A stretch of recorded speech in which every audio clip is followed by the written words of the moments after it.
Jenderal Sudirman lebih dari sekadar nama jalan. Lo pasti sering dengar nama Jenderal Sudirman kan?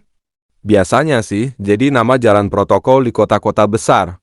Tapi, tahu nggak sih, Jenderal Sudirman itu bukan cuma sekadar nama. Beliau adalah Panglima Besar pertama Tentara Nasional Indonesia dan pahlawan nasional yang punya peran krusial dalam merebut dan mempertahankan kemerdekaan Indonesia. Lahir di Purbalingga, Jawa Tengah, pada 24 Januari tahun 1916. Dengan nama asli Raden Sudirman, beliau tumbuh menjadi sosok yang disegani dan dihormati.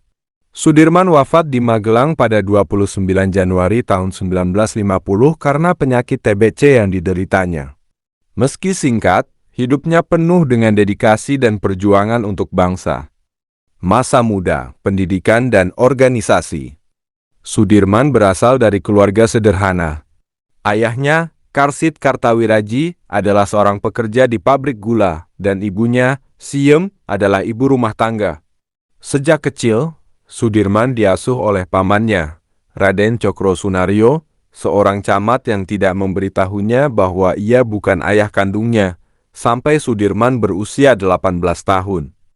Sudirman menempuh pendidikan di Hollandse Inlandse School, sekolah untuk pribumi, dan kemudian pindah ke sekolah menengah taman siswa.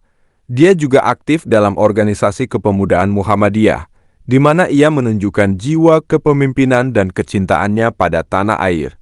Selain itu, Sudirman juga menjadi guru di sekolah Muhammadiyah, yang semakin mengasah kemampuan komunikasinya dan memperkuat nilai-nilai kebangsaan dalam dirinya. Dari guru jadi komandan, karir militer yang cemerlang. Awalnya, Sudirman adalah seorang guru yang dihormati di Cilacap. Namun, kedatangan Jepang pada tahun 1942 mengubah jalan hidupnya.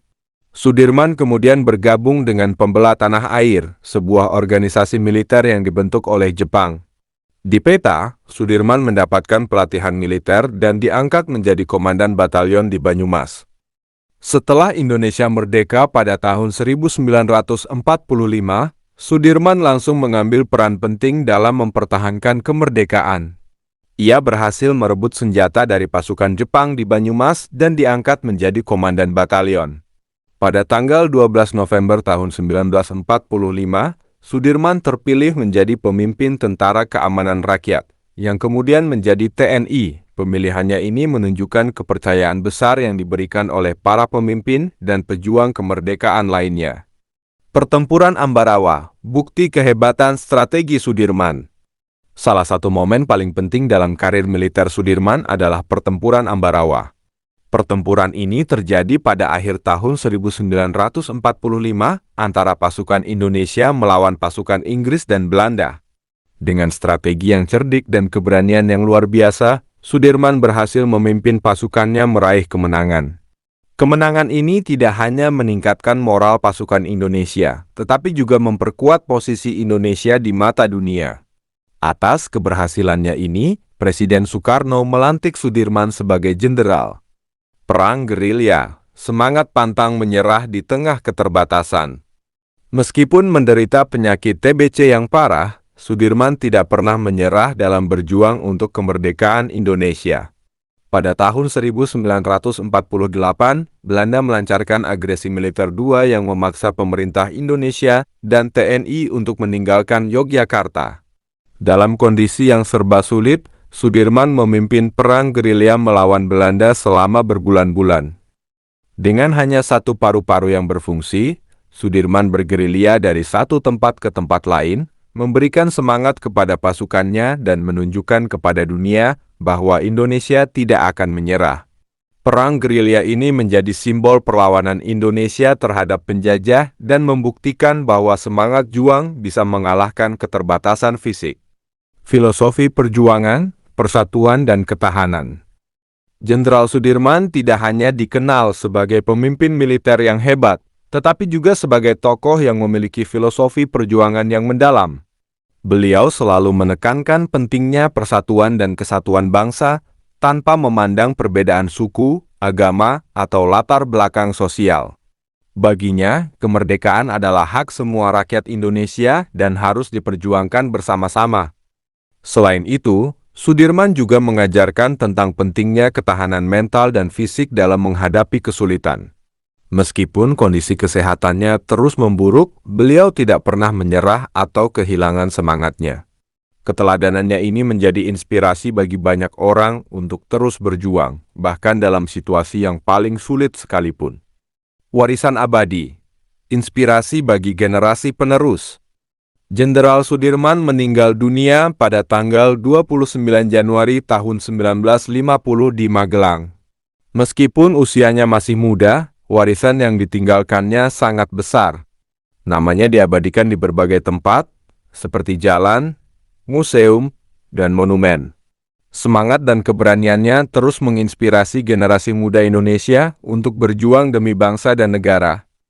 Jenderal Sudirman adalah contoh nyata seorang pemimpin yang berjuang tanpa pamrih demi kemerdekaan dan kemajuan Indonesia. Ini dia beberapa prestasi Jenderal Sudirman yang bikin kita. Panglima Besar TNI pertama. Jenderal Sudirman adalah Panglima Besar pertama Tentara Nasional Indonesia yang terpilih pada 12 November tahun 1945. Pemilihannya ini menunjukkan kepercayaan besar yang diberikan oleh para pemimpin dan pejuang kemerdekaan lainnya.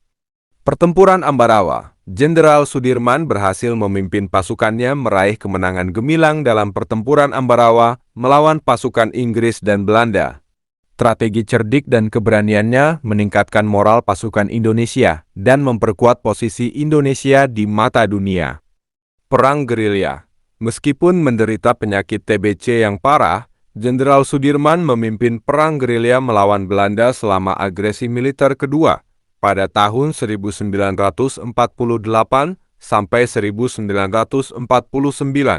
Dengan ditandu, ia berpindah-pindah dari hutan ke gunung, memberikan semangat kepada pasukannya dan membuktikan semangat juang bisa mengalahkan keterbatasan fisik. Merebut senjata dari Jepang. Setelah Indonesia merdeka pada tahun 1945, Sudirman langsung mengambil peran penting dalam mempertahankan kemerdekaan. Ia berhasil merebut senjata dari pasukan Jepang di Banyumas dan diangkat menjadi komandan batalion. Menjaga wudhu, salat tepat waktu, dan ikhlas berjuang. Jenderal Sudirman dikenal selalu menjaga wudhu, melaksanakan salat di awal waktu, dan ikhlas dalam berjuang. Amalan ini menjadi bagian dari dirinya dan memberikan kekuatan dalam memimpin perjuangan. Pahlawan nasional. Jenderal Sudirman diakui sebagai salah satu pahlawan nasional Indonesia dan merupakan figur penting dalam sejarah kemerdekaan Indonesia. Warisannya sebagai pemimpin yang pemberani dan tekun terus dihormati dan diabadikan dalam sejarah Indonesia.